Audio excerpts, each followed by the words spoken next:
Segunda de Pedro, capítulo 1, versos 20 e 21, diz assim: sabendo primeiramente isto, que nenhuma profecia da Escritura provém de particular elucidação, porque nunca, jamais, qualquer profecia foi dada por vontade humana. Entretanto, homens santos falaram da parte de Deus, movidos pelo Espírito Santo. Nós estamos diante de um texto que fala sobre a forma como Deus resolveu falar a nós. O Senhor nosso Deus resolveu falar aos nossos corações através da sua palavra. E nós temos por princípio que a palavra de Deus é a única regra de fé e prática. A palavra de Deus, para nós, está acima de qualquer outra palavra que se possa criar. Existem muitos livros escritos por homens de Deus maravilhosos. Ao longo da história, muita coisa foi escrita e ainda hoje muita coisa é escrita. Existem livros importantíssimos para nós, como comentários bíblicos, como livros de teologia, como também muita coisa é escrita de caráter devocional, que nos ajuda a orar, que nos ajuda a refletir sobre as coisas de Deus, que nos trazem mensagens maravilhosas e abençoadas. Só que nenhum escrito pode ter para nós um valor maior do que a Escritura, do que a palavra de Deus que nós chamamos Bíblia. A Bíblia é a maior, o maior escrito, o melhor escrito. Nada pode ser maior do que a Bíblia. E, melhorando ainda, nada pode se igualar à Bíblia. Nada. Nenhuma coisa que seja escrita pode ser, para nós, ter o mesmo peso, o mesmo valor que a Bíblia. A Bíblia está acima de tudo. E todas as vezes que nós lemos alguma coisa em matéria de fé, todas as vezes que nós ouvimos alguma coisa em matéria de fé, nós temos que analisar se isso que ouvimos ou lemos tem respaldo na Bíblia.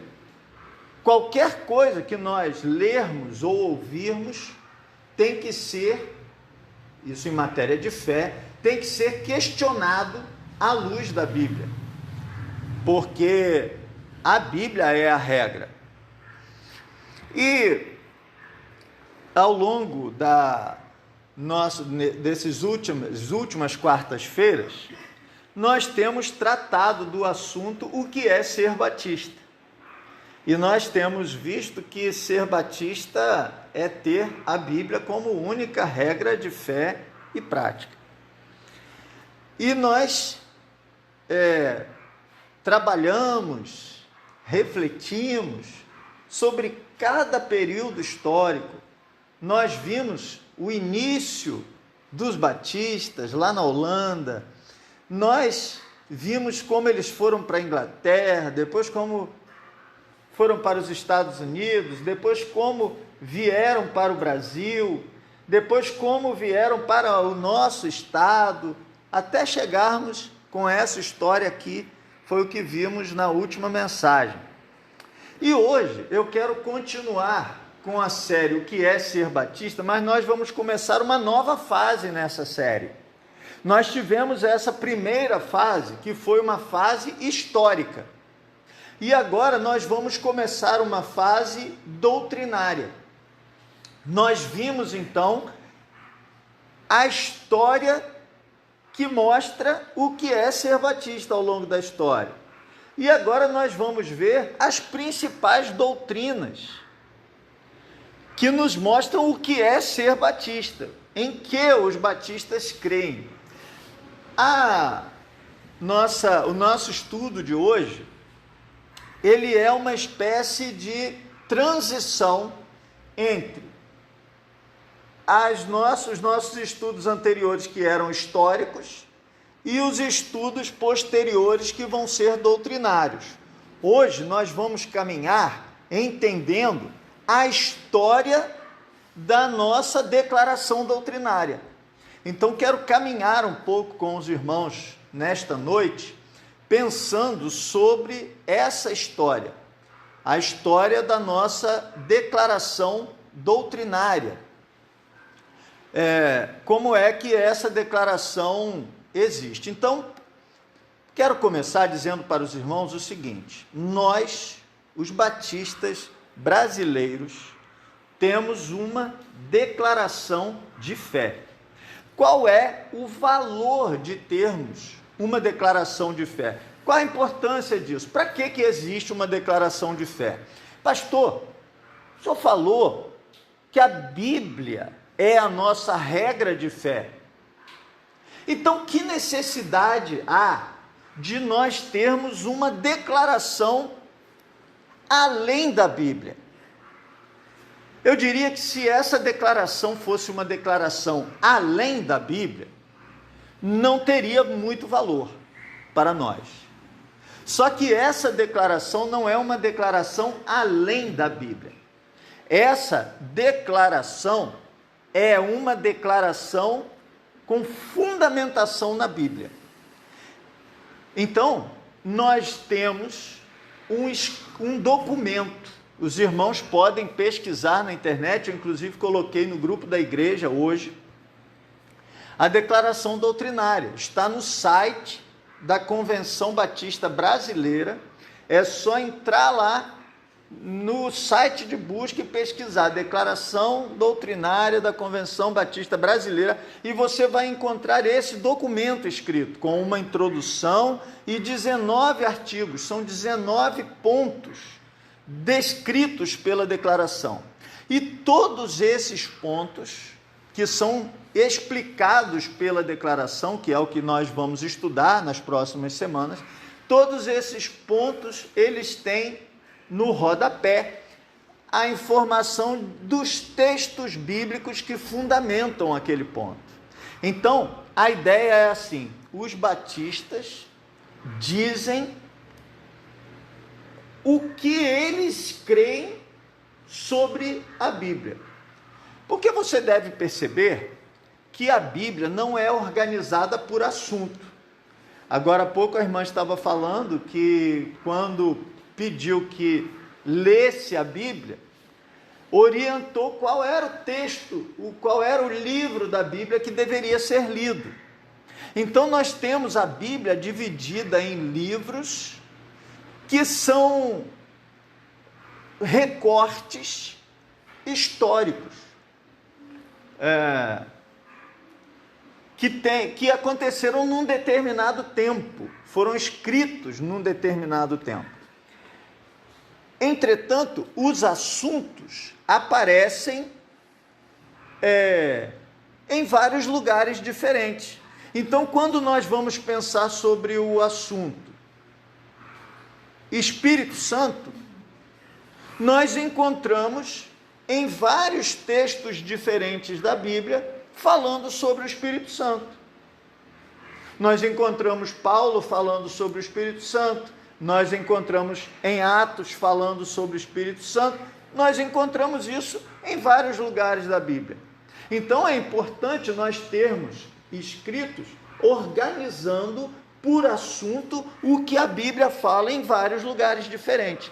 Isso, por si só, já é um motivo de grande valor de termos uma declaração dizendo cada ponto o que é que nós acreditamos à luz de toda a Bíblia.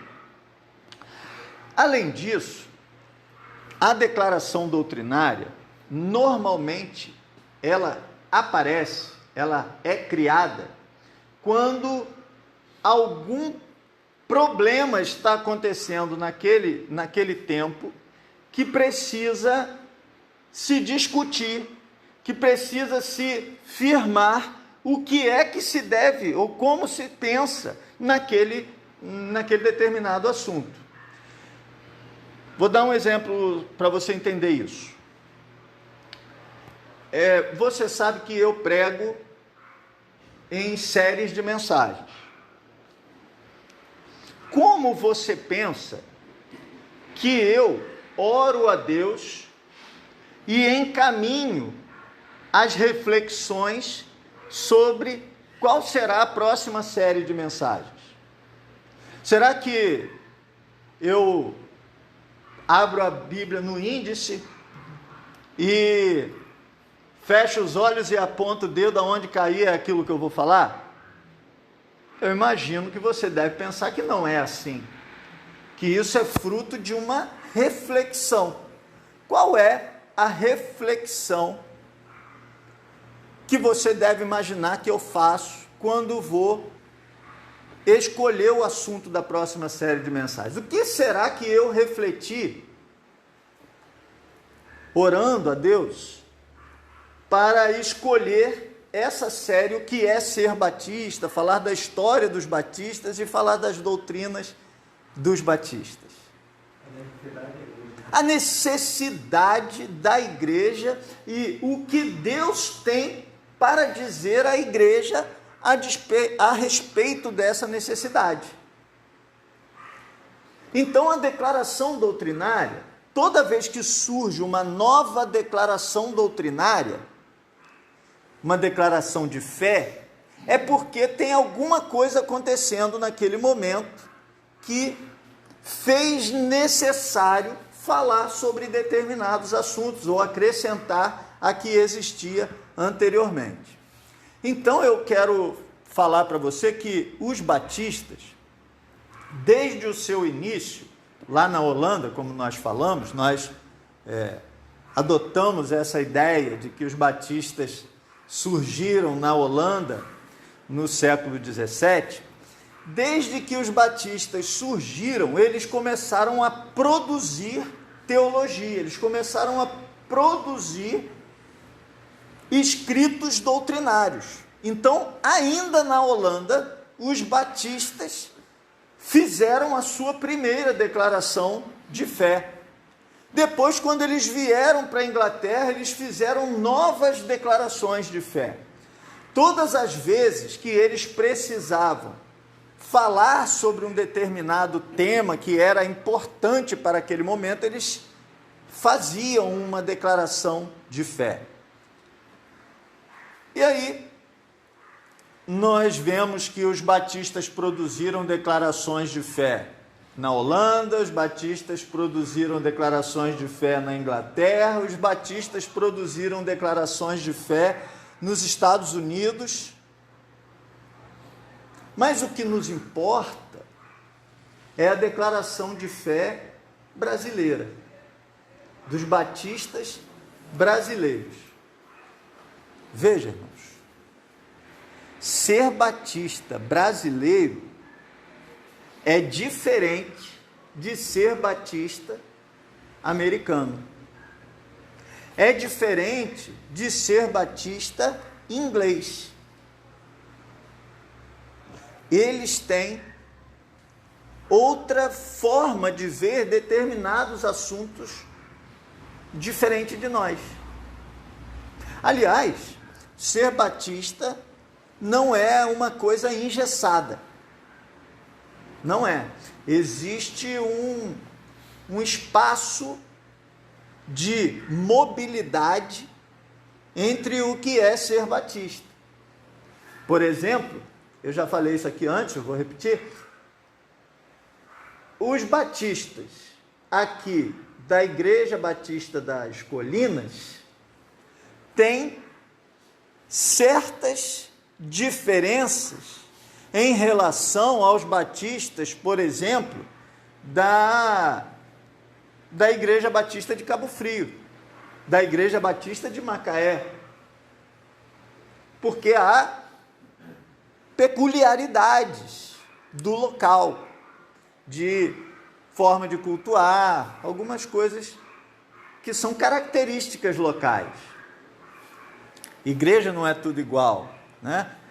Nós que já pertencemos a algumas outras igrejas, encontramos essas mudanças, e eu já falei isso aqui também, até a mesma igreja, em tempos diferentes, ela tem características diferentes.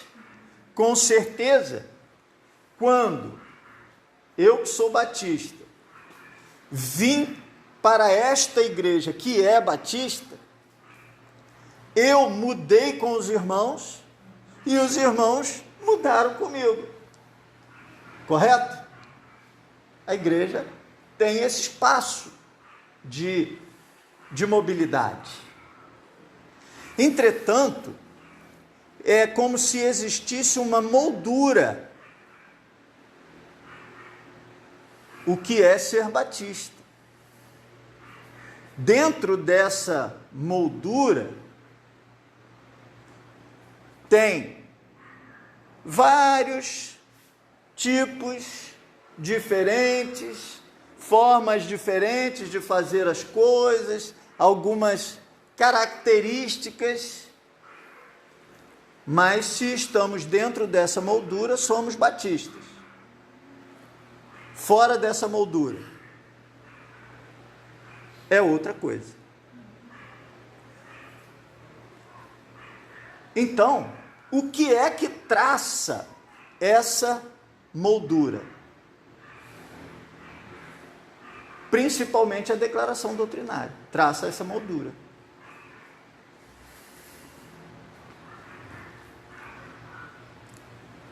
Tem igreja batista que o pastor só prega de terno. Tem igreja batista que o pastor não precisa pregar de terno. A declaração doutrinária não diz se o pastor tem que pregar de terno ou sem terno. A Bíblia também não diz. Então pode ter igreja batista que o pastor só prega de terno e igreja batista que o pastor não precisa pregar de terno. Porque não fere nenhum princípio nosso. Não fere nosso entendimento de fé. Não fere Bíblia, não fere nenhum outro documento nosso. Então, nós vimos que essas declarações aconteceram e eu quero chegar com você à declaração no Brasil. O Brasil, os batistas brasileiros tiveram, até hoje, apenas 2 declarações.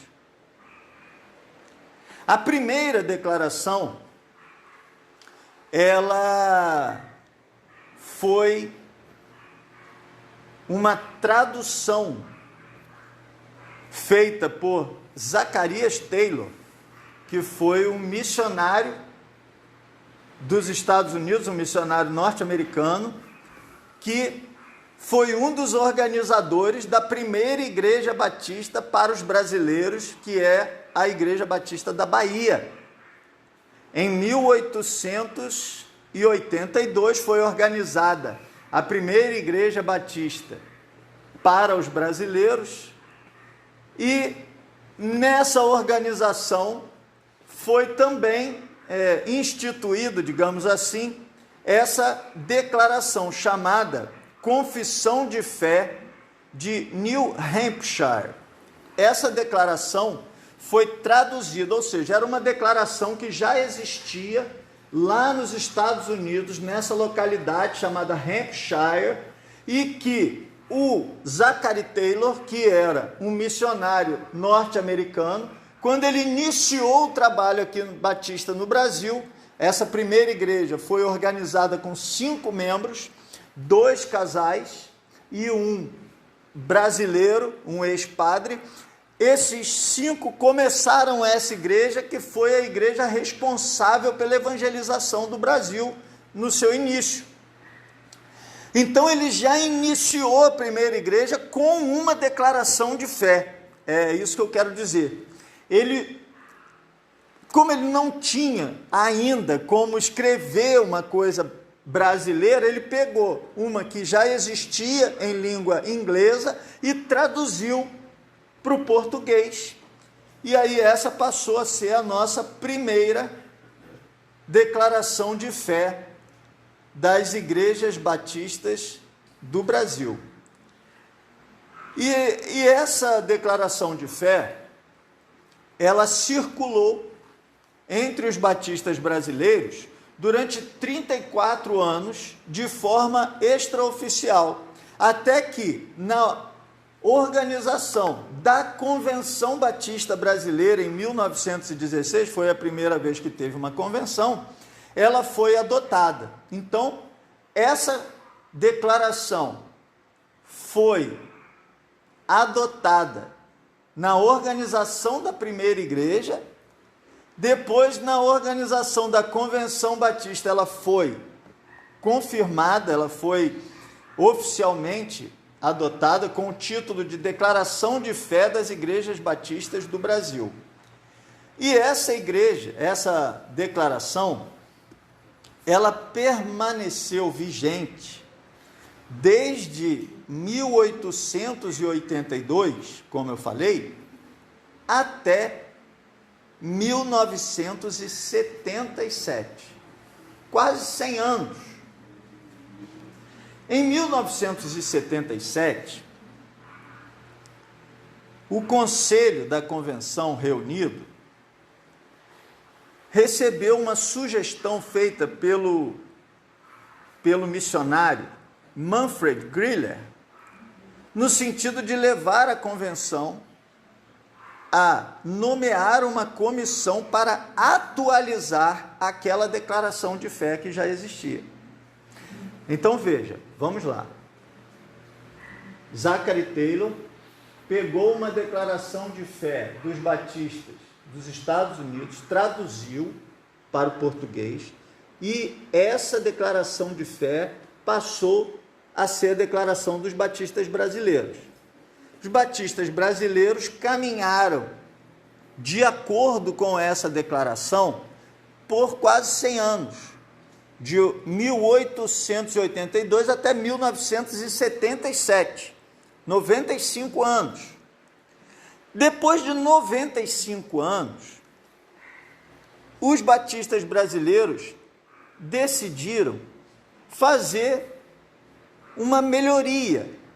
Para quê? Para que essa declaração atendesse às necessidades dos batistas agora. Isso quer dizer que a declaração anterior estava errada? Não. Quer dizer que a declaração nova, ou melhor, que aquela declaração precisaria ser atualizada para falar de determinados assuntos que ela não falava antes. Porque a declaração doutrinária não fala sobre todos os assuntos que tem na Bíblia. A declaração doutrinária fala sobre os assuntos principais necessários para a nossa conduta como batistas, para caracterizar quem somos nós. Amado, eu estou dizendo isso para que você compreenda que é importante você conhecer isso. Para que você tenha no seu coração o desejo de, nas próximas semanas, ouvir, conhecer esses assuntos que são tratados pela convenção, pela declaração doutrinária. É importante a gente saber quais são as nossas convicções. Porque você fala para os seus familiares que você é batista. Porque os seus vizinhos sabem que você é batista. Porque os seus colegas de trabalho, eles sabem que você é batista. Mas será que você sabe o que é ser batista?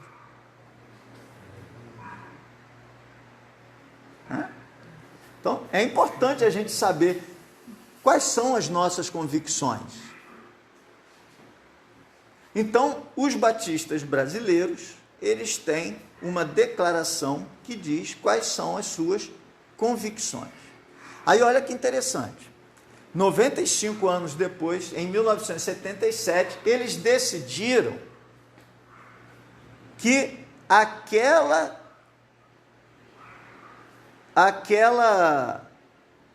declaração de fé precisava ser acrescentada de alguns temas da mais alta significação e atualidade, porque não eram atingidos.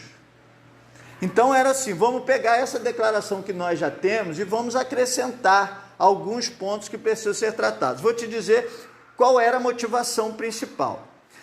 Eu já falei aqui em semanas anteriores que os batistas brasileiros passaram por uma situação muito traumática que iniciou-se na década de 60.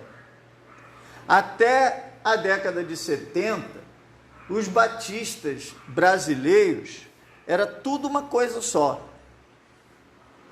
Só existia uma convenção batista brasileira. A partir daí, houve o que se chama um racha.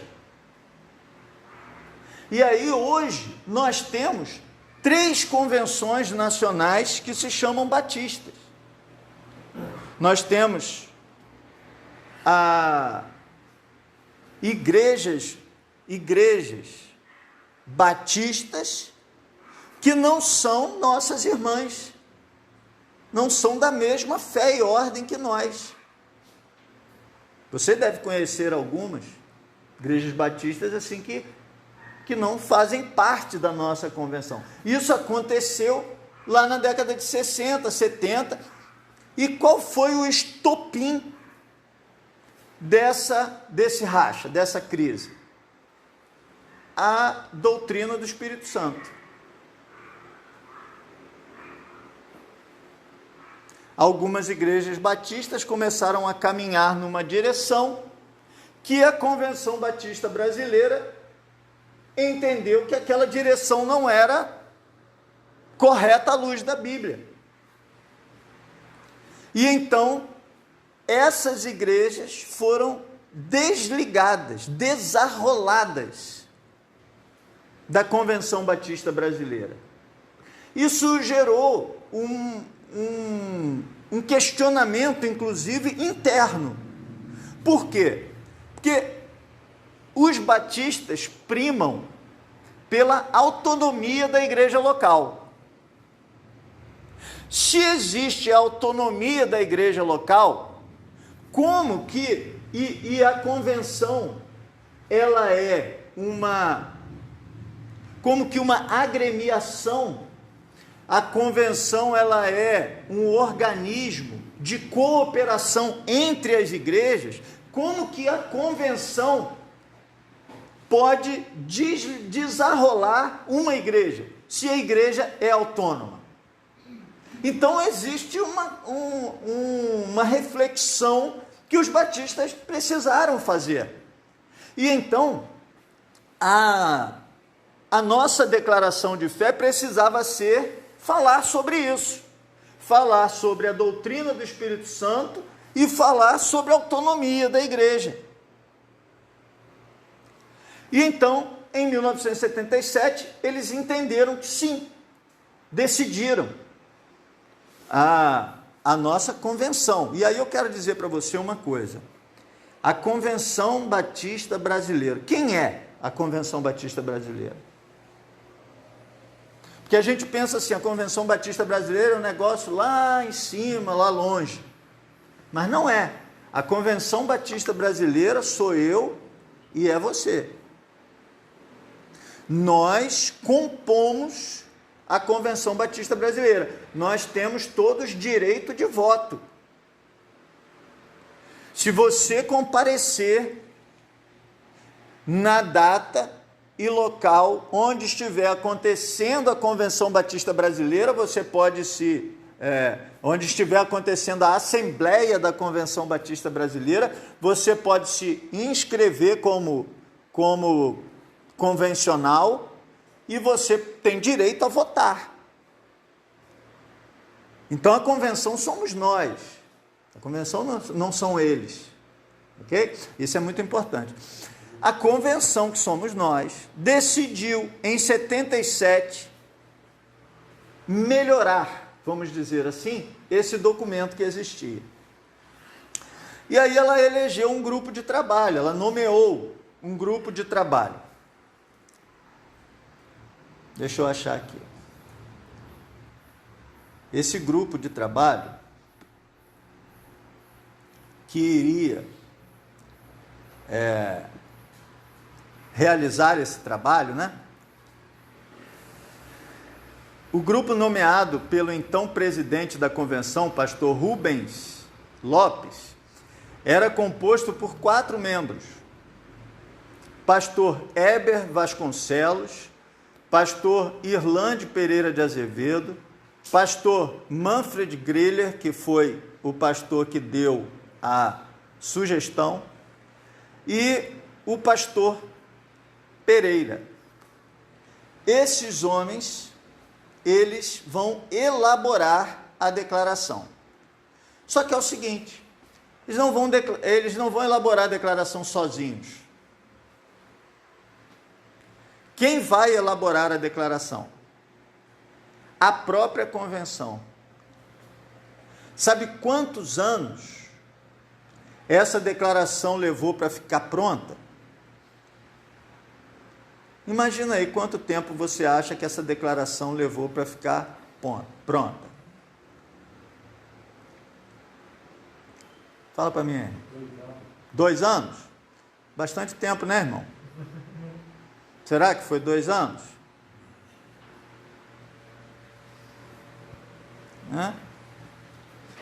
Quem dá outra opinião aí? Quantos anos, irmãos? Eu estou baseado na nova reforma do regimento interno. Nós estamos fazendo o regimento interno, reforma do estatuto. Imagina quanto tempo deve levar um negócio desse para ficar pronto. 8 anos. Quando eles decidiram fazer essa mudança, essa melhoria, vamos dizer assim, essa reforma, eles pensaram em concluir esse trabalho em 1982. Por que será que eles pensaram em concluir esse trabalho em 1982? Porque 1982 é o centenário dos batistas brasileiros por causa da Igreja Batista da Bahia, 1882. Então, de 1977 até 1982, eles pensaram assim, a gente dá conta de aprontar isso. Já era um tempo bastante grande, 5 anos para aprontar um documento. Quando eles chegaram em 1982, na Assembleia daquele ano, eles viram que ainda não estava pronto. Porque esse documento foi feito não apenas por aqueles 4 homens, mas por um grupo muito maior. Sabe por quem? Por todos os batistas brasileiros. Eles apresentaram uma proposta cada assembleia da convenção anual. Eles apresentavam um relatório do trabalho que tinha sido feito até ali e abriram para que todo batista brasileiro tivesse o direito de apresentar propostas para a criação daquele documento. E isso, irmãos, eu acho assim, formidável. Eu acho lindo isso na nossa história, essa possibilidade.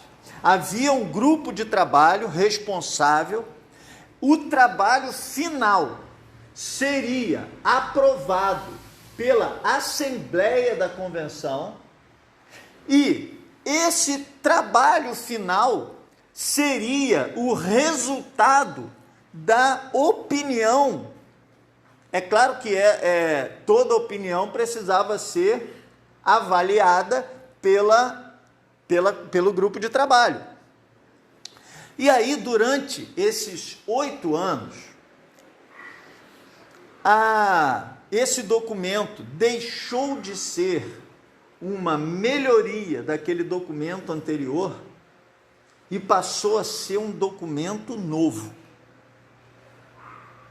Ele, inclusive, mudou de nome. E aí sim, ele passou a ser chamado Declaração Doutrinária da Convenção Batista Brasileira e não mais Declaração de Fé. Esse novo documento, então, ele foi finalizado em 22 de janeiro de 1986, que já faz bastante tempo, né? Não fiz as contas, mas acho que 35 anos. Esse documento que nós temos, a Declaração Doutrinária da Convenção Batista Brasileira, já faz 35 anos que está conosco. Eu quero ler hoje para você, para finalizar nosso estudo. Eu estou com ela aqui. Eu quero ler para você só a introdução, para a gente terminar a introdução hoje e semana que vem a gente entrar nos artigos que falam sobre os assuntos. Aí, a partir da semana que vem, vai ser estudo mesmo de doutrina, ok? Introdução. Os discípulos de Jesus Cristo, que vieram a ser designados pelo nome Batista, se caracterizavam pela sua fidelidade às Escrituras e, por isso, só recebiam em suas comunidades, como membros atuantes, pessoas convertidas pelo Espírito Santo de Deus. Somente essas pessoas eram por eles batizadas e não reconheciam como válido o batismo administrado na infância por qualquer grupo cristão, pois, para eles, crianças recém-nascidas não podiam ter consciência de pecado, regeneração, fé e salvação. Para adotarem essas posições, eles estavam bem fundamentados nos evangelhos e nos demais livros do Novo Testamento. A mesma fundamentação tinha todas as outras doutrinas que professavam, mas sua exigência de batismo só de convertidos é que mais chamou a atenção do povo e das autoridades, daí derivando a designação batistas, que muitos supõem ser uma forma simplificada de anabatista, aquele que batiza de novo. Nós vimos que os primeiros batistas, o primeiro grupo que foi chamado batista, eles fizeram questão de logo na sua primeira declaração de fé, dizer que eles não eram anabatistas. Então, enfim, mas vamos caminhar. A designação surgiu no século XVII, a designação batista. Mas aqueles discípulos de Jesus Cristo estavam espiritualmente ligados a todos os que, através dos séculos, procuraram permanecer fiéis aos ensinamentos das Escrituras, repudiando, mesmo colocando em risco a própria vida, os acréscimos e corrupções de origem humana. Através dos tempos, os batistas se têm notabilizado pela defesa destes princípios. A aceitação das Escrituras Sagradas como única regra de fé e conduta. O conceito de igreja como sendo uma comunidade local, democrática e autônoma, formada de pessoas regeneradas e biblicamente batizadas. A separação entre igreja e Estado, a absoluta liberdade de consciência, a responsabilidade individual diante de Deus, a autenticidade e apostolicidade das igrejas. Os batistas caracterizavam-se também pela intensa e ativa cooperação entre suas igrejas, não havendo nenhum poder que possa constranger a igreja local, a não ser a vontade de Deus, manifestada através de seu Santo Espírito. Os batistas, baseados nesse princípio da cooperação voluntária das igrejas, realizam uma obra geral de missões, em que foram pioneiros entre os evangélicos nos tempos modernos, de evangelização, de educação teológica, religiosa e secular, de ação social e de beneficência.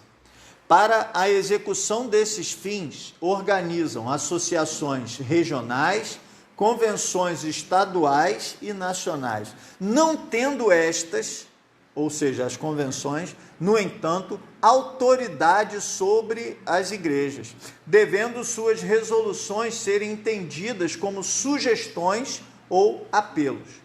Para os batistas, as Escrituras, em particular o Novo Testamento, constituem a única regra de fé e conduta, mas de quando em quando as circunstâncias exigem que sejam feitas declarações doutrinárias que esclareçam os espíritos, dissipem dúvidas e reafirmem posições.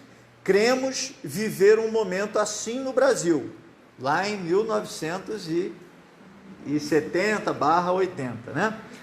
Cremos viver um momento assim no Brasil, quando uma declaração desse tipo deve ser formulada com a exigência insubstituível de ser rigorosamente fundamentada na palavra de Deus.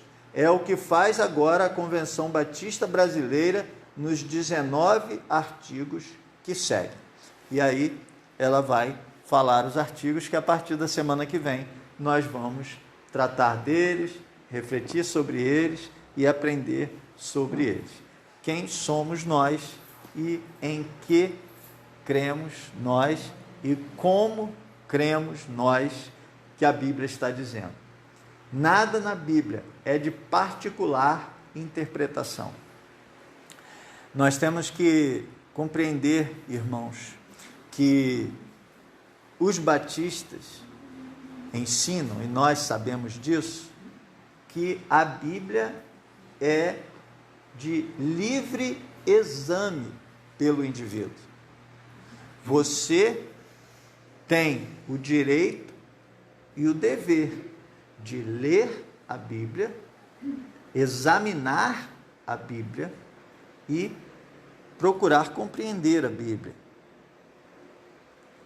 Acontece que é liberdade de exame, mas não liberdade de interpretação, porque a interpretação da Bíblia precisa ser correta.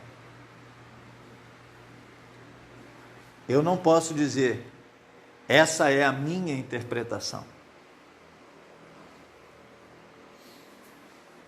A Bíblia não é de particular interpretação.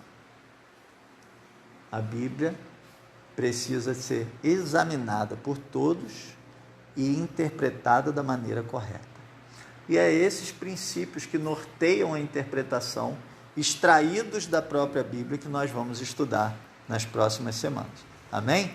Que Deus te abençoe e que nós possamos crescer na graça, no conhecimento do nosso Senhor e Salvador Jesus Cristo. Que Deus te abençoe.